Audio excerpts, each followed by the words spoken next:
ABP माझावर तुम्ही पाहताय Mumbai Pune fast. एक दुःखद बातमी हाती येते। ज्येष्ठ साहित्यिक आणि इतिहास संशोधक राची ढेरे यांचं आज पुण्यात निधन झालं। राहत्या घरी त्यांचं दीर्घ आजारानं निधन झालं।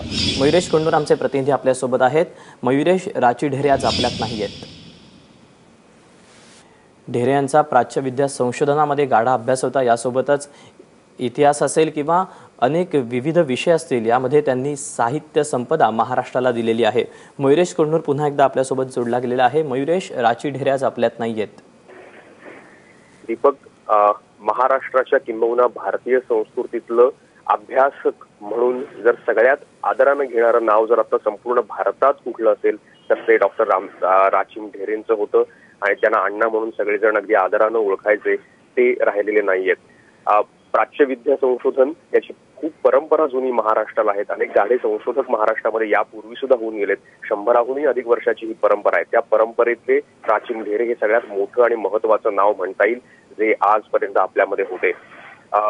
इतिहासाचार्य राजवाडे, ज्ञानकोशकार केतकर, त्यानंतर भांडारकर ज्यांच्या नावाने पुण्यामध्ये संस्था सुद्धा आहे, त्याच्यानंतर दुर्गाबाई भागवत, इरावतीबाई कर्वे अशी जी एक खूप मोठी अशा प्रकार महाराष्ट्राचा वास्तू संस्कृतीचा अभ्यास ज्याला आपण अँथ्रोपॉलॉजी म्हणतो आणि त्याचबरोबर लोक संस्कृतीतून जे वेगवेगळे पैलू तयार होतात आणि एक मोठी परंपरा तयार होत जाते याचा अभ्यास करणारी ही सगळी मोठी नामावली जी आहे या नामावलीतलं एक शेवटचा तारा निखळला असं आपल्याला म्हणता येईल। आणि राची ढेरे यांची प्रचंड मोठी संपदा आहे। भारतीय संस्कृतीचा अभ्यास हा तर त्यांचा अभ्यासाचा विषय होता। मयुरेश, मी थोडंसं तुला थांबवतोय। संत साहित्याचे अभ्यासक सदानंद मोरे आपल्यासोबत आहेत। मोरे सर, राची ढेरे आज आपल्यातून निघून गेलेत, काय सांगाल? मोठं नुकसान झालेलं आहे अभ्यास क्षेत्राचं, ज्ञान क्षेत्राचं, संशोधन क्षेत्राचं, संत साहित्याच्या संशोधन क्षेत्राचं। कित्येक वर्ष अत्यंत निर्लसपणे कुठल्याही प्रकारच्या मान सन्मानाची, पैशाची अपेक्षा न करता ऋषितुल्य असे व्यक्तिमत्व म्हणजे डॉक्टर राची ढेरे आमचे अण्णा होते आणि फार मोठं त्यांचं योगदान या सगळ्या क्षेत्रामध्ये मी आता सांगितलं ते मुख्य म्हणजे असं की त्यांनी इतिहासाकडे पाहण्याचा एक वेगळा दृष्टिकोन दिला। म्हणजे पठडीनिष्ठ इतिहासकार पूर्वीच्या काळातले जे असायचे ते अगदी म्हणजे अस्सल कागदपत्रांच्या वरती भर देऊन इतिहास त्यांचा फिरायला असायचा, परंतु लोकसाहित्य, लोकपरंपरा, स्थळ महात्म्य, स्थळ पुराणं या महत्वाच्या गोष्टी त्यांच्या पद्धतीशास्त्रातून निष्ठच होत्या।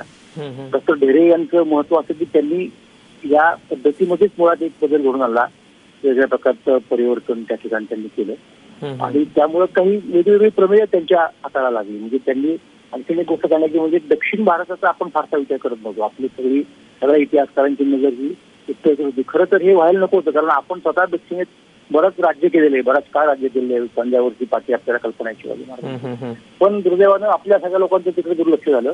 डॉक्टर ढेरे यांनी पहिल्यांदा तिकडं लक्ष वेधलं आणि आपला इतिहास दक्षिणाभिमुख करण्याचा प्रयत्न केला।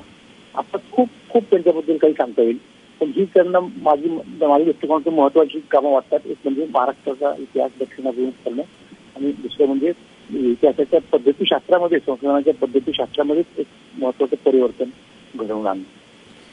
मोरे सर, तुमची आणि त्यांची शेवटची भेट केव्हा झाली होती? काही आठवणी आज आठवत आहेत? नाही, माझी त्यांची भेट होऊन बरेच दिवस झाले। बरेच दिवस ते खरं तर अडथळाच खेळून होते। पूर्वी त्यांच्या भेटी कधी व्हायचं ठिकाण म्हणजे पुस्तकांची दुकानं, आमचे उत्कर्षाचे ऋषी आहेत यायचे पुस्तकं पाहायला। नंतर अगदी फुटपाथवर सुद्धा त्यांची चक्कर कधी टळलेली नाही। ही आमची नेहमीची ठिकाणं असायची भेटण्याची। मोरे सर, एक व्यक्ती म्हणून त्यांचे वेगळे पैलू तुम्हाला कोणते भावले? अतिशय रुजू स्वभावाचे होते। मतं त्यांची पसंती तुम्हाला अंगावरती येणारी वाटतील, परंतु बोलण्या चालण्यामध्ये अत्यंत नम्र, म्हणजे जसं विद्वानाला हवा असतो, विज्ञान हवा असतो तशा प्रकारचं त्यांचं व्यक्तिमत्व होतं खरं तर। म्हणजे बऱ्याच वेळेला विद्वानांच्या ठिकाणी अभिमान वगैरे असतो, गर्व असतो, तसं त्यांच्यामध्ये नव्हतं काही। नक्कीच, त्यामुळे एक ऋषितुल्य व्यक्तिमत्व आपल्यातून निघून गेलेलं आहे अशी प्रतिक्रिया तुम्ही दिलीत। सर, धन्यवाद दिलेल्या प्रतिक्रियेबद्दल। मयुरेश कोंडूर आमचा प्रतिनिधी देखील आपल्यासोबत होता। मयुरेश, धन्यवाद तू दिलेल्या सगळ्या सविस्तर माहितीबद्दल। तेव्हा ज्येष्ठ साहित्यिक आणि इतिहास संशोधक रामचंद्र चिंतामण ढेरे यांचं आज पुण्यामध्ये दीर्घ आजारानं निधन झालं। ढेरे हे भारतीय संस्कृतीचे गाढे अभ्यासक राहिलेले आहेत। त्यांनी विविध साहित्य आज भारताला त्यांच्या लेखणीतून संपूर्ण देशाला एक वेगळ्या उंचीवर इतिहासाकडे बघण्याच्या दृष्टिकोनातून एक वेगळी नजर दिली। असे संत साहित्याचे गाढे अभ्यासक आज आपल्यातून निघून गेलेत। संत साहित्याचे गाढे अभ्यासक आणि प्राच्यविद्या संशोधनात राचे ढेरे यांचा विशेष आणि असा गाढा अभ्यासक होता। जागतिक स्तरावर देखील ढेरे यांचं लेखन झालेलं आहे। लज्जा गौरी, तुळजाभवानी, आज्ञापत्र, दत्त संप्रदायांचा इतिहास अशी त्यांची काही ग्रंथसंपदा आहे। यासोबतच प्राच्यविद्या संशोधनात देखील ढेरेंचं जागतिक स्तरावर विपुल लेखन असं झालेलं आहे। यासोबतच मुसलमान आणि संत कवी नाथ संप्रदायाचा इतिहास ही त्यांची गाजलेली काही ग्रंथसंपदा।